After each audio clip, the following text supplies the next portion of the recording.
Welcome to NYC Now, your source for local news in and around New York City from WNYC.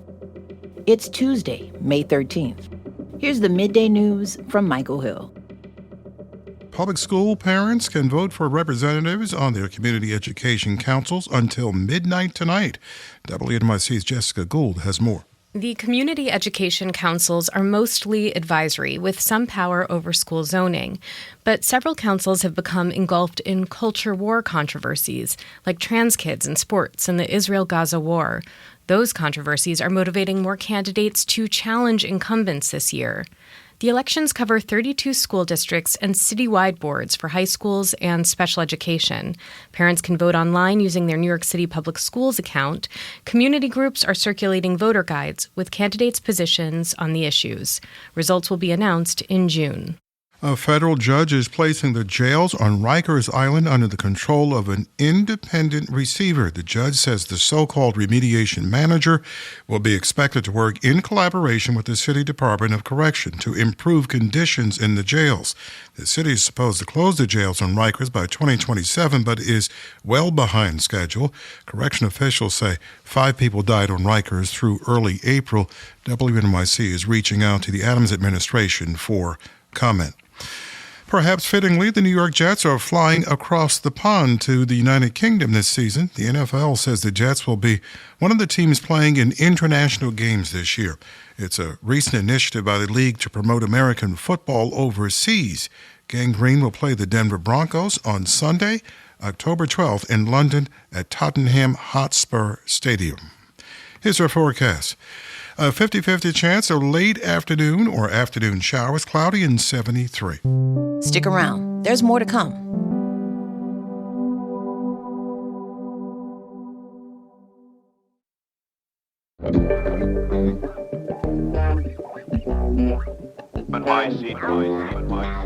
On WNYC, I'm Sean Carlson.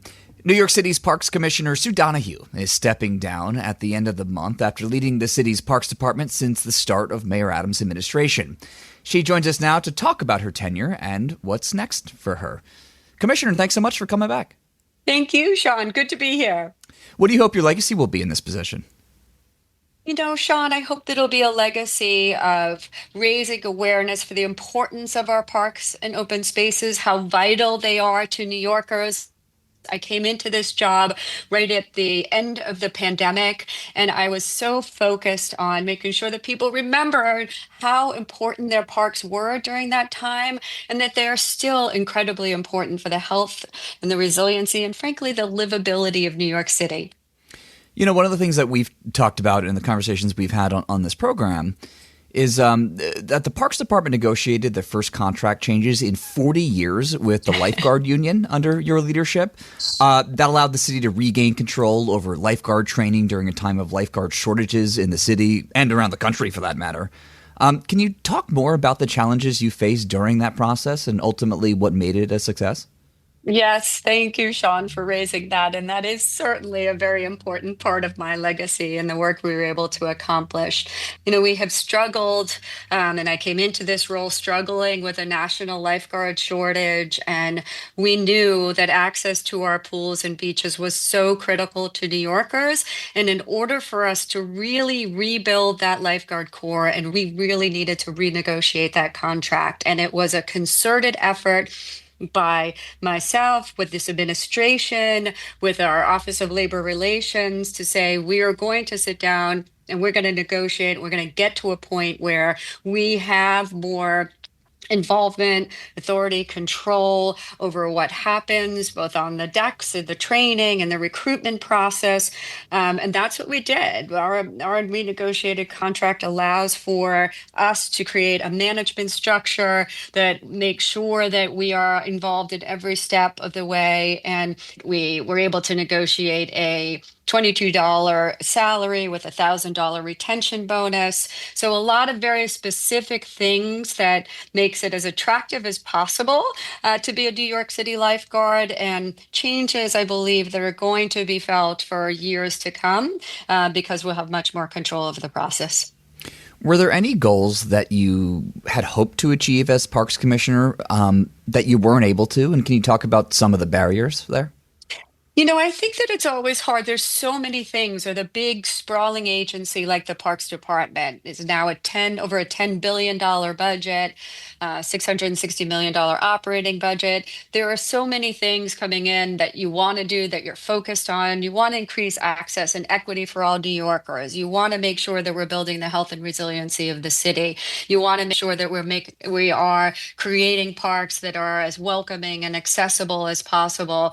And you can't do everything that you want. We were very focused on a few very key things: launching Vital Parks for All, making sure that we were making targeted investments in those areas where it was needed most, the most under-resourced communities, making sure that we were planting trees where they were needed most, focusing on heat vulnerable neighborhoods.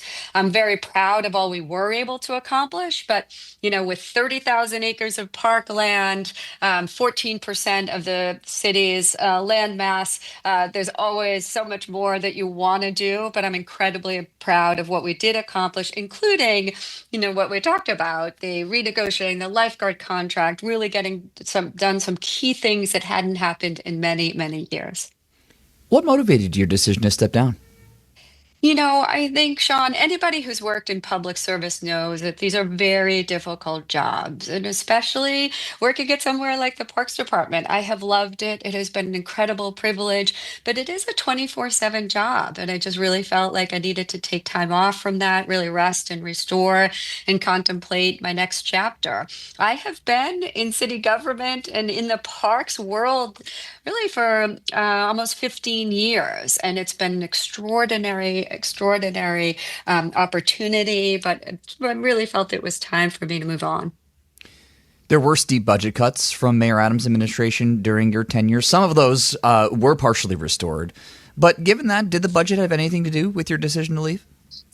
No, Sean, as I said, it was my decision to leave. I felt really good about all we've accomplished. And I also feel so confident in the team that I have built and that I've worked side by side with over these last 3.5 years. It's an extraordinary senior leadership team. You can't find a more dedicated city employee than a parks worker. They're incredibly dedicated to the task at hand. And I have all faith that the good work of the Parks Department will continue. What do you think will be the most pressing issue facing the city's park system in the next 5 years? The thing that we struggle with, and the thing that is such a challenge, is just our parks are so important for so many things. Everything happens in parks. And we feel strongly that literally every blade of grass, every tree is sacred ground. It is incredibly important, as I said, for the health and livability of the city.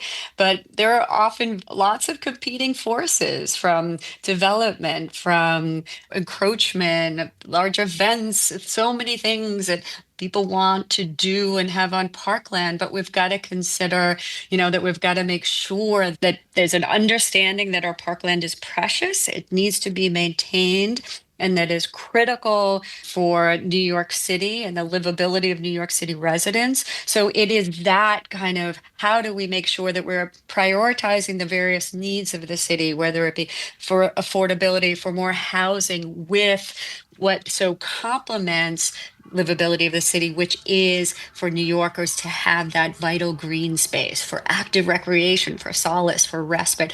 We've got to ensure that parkland is a top priority. What are your plans after stepping down? My daughter graduates from college next week, Oh, Sean, my congrats. third. And yes, I'm going to take some time off, spend some good time with her, and contemplate that next chapter. Before we let you go, do you have any advice for the next City Parks Commissioner?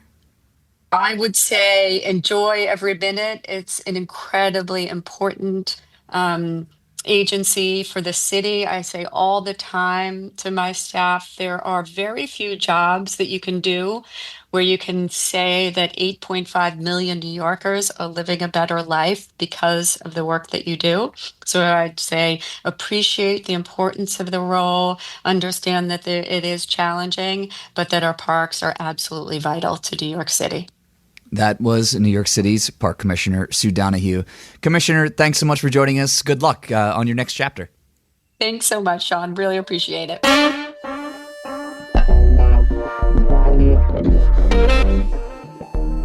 Thanks for listening. This is NYC Now from WNYC.